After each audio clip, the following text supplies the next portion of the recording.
Mga Gawa, ika-4 na kabanata. At nang sila'y nangagsasalita pa sa bayan, ay nagsilapit sa kanila ang mga saserdote, at ang puno sa templo, at ang mga Saduseyo. Palibhasa'y totoong nangabagabag sapagkat tinuruan nila ang bayan, at ibinalita sa pangalan ni Jesus ang pagkabuhay na mag-uli sa mga patay. At sila'y kanilang sinunggaban, at kanilang ibinilanggo hanggang sa kinabukasan, sapagkat noon nga'y gabi na. Datapwat marami na nangakarinig ng salita ay nagsisampalataya, at ang bilang ng mga lalaki ay umabot sa mga 5,000. At nangyari ng kinabukasan, na nangagkatipon sa Jerusalem ang kanilang mga pinuno at mga matanda at mga eskriba, at si Anas na dakilang saserdote, at si Caifas, at si Juan, at si Alejandro, at ang lahat ng kalipian ng dakilang saserdote. At nang kanilang mailagay na sila sa gitna nila, ay sila'y tinanong, sa anong kapangyarihan o sa anong pangalan ginawa ninyo ito? Nang magkagayoy si Pedro, na puspos ng Espiritu Santo, ay nagsabi sa kanila, kayong mga pinuno sa bayan at matatanda, kung kami sa araw na ito'y sinisiyasat tungkol sa mabuting gawa na ginawa sa isang taong may sakit, na kung sa anong paraan gumaling ito, talastasin ninyong lahat at ng buong bayan ng Israel, na sa pangalan ni Hesukristo ng taga Nazaret na inyong ipinako sa krus, na binuhay ng Diyos na mag-uli sa mga patay, dahil sa Kanya ay nakatindig ang taong ito sa inyong harap na walang sakit.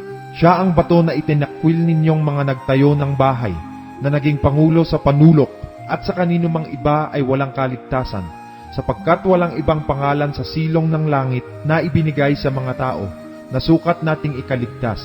Nang makita nga nila ang katapangan ni Pedro at ni Juan, at pagkatalastas na sila'y mga taong walang pinag-aralan at mga mangmang, ay nangagtaka sila, at nangapagkilala nila na sila'y nangakasama ni Jesus. At nang makita nila ang taong pinagaling na nakatayong kasama nila, ay wala silang maitutol. Datapwat nang sila'y mga utusan na nilang magsilabas sa pulong, ay nangagsang usapan, na nangagsasabi, anong gagawin natin sa mga taong ito? Sapagkat tunay na ginawa sa pamamagitan nila ang himalang hayag sa lahat ng nangananahan sa Jerusalem, at hindi natin maikakaila. Gayon may upang huwag nang lalong kumalat sa bayan, atin silang balaan, na buhat ngayoy huwag na silang mangagsalita pa sa sinumang tao sa pangalang ito. At sila'y tinawag nila, at binalaan sila, na sa anumang paraan ay huwag silang magsipagsalita, ni magsipagturo tungkol sa pangalan ni Jesus.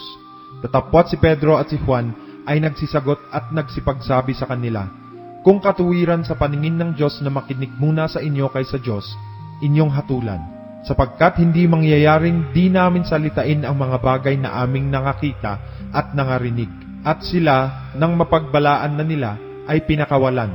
Palibhasa'y hindi nangakasumpong ng anumang bagay upang sila'y kanilang mga parusahan, dahil sa bayan, sapagkat niluluwalhati ng lahat ng mga tao ang Diyos dahil sa bagay na ginawa. Sapagkat may mahigit ng 40 taong gulang ang tao na ginawan nitong himala ng pagpapagaling.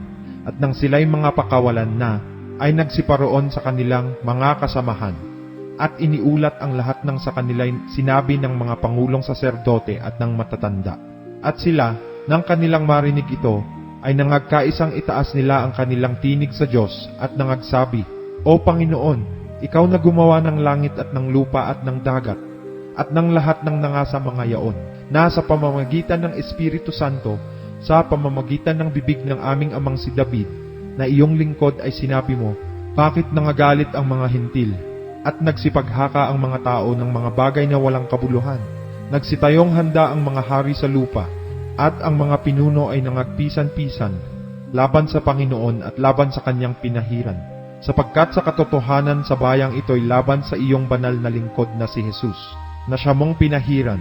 Ang dalawa ni Herodes at ni Poncio Pilato, kasama ang mga hintil at ng mga bayan ng Israel, ay nangagpisan-pisan, upang gawin ang anumang naitakdana ng iyong kamay at ng iyong pasya upang mangyari. At ngayon, Panginoon, tingnan mo ang kanilang mga bala, at ipagkaloob mo sa iyong mga alipin na salitain ang iyong salita ng buong katapangan. Samantalang iyong iniuunat ang iyong kamay upang magpagaling, at upang mangyari nawa ang mga tanda at mga kababalaghan sa pangalan ng iyong banal na si Jesus. At nang sila'y makapanalangin na, ay nayanig ang dakong pinagkakatipunan nila. at nangapuspos silang lahat ng Espiritu Santo at kanilang sinalita na may katapangan ang salita ng Diyos.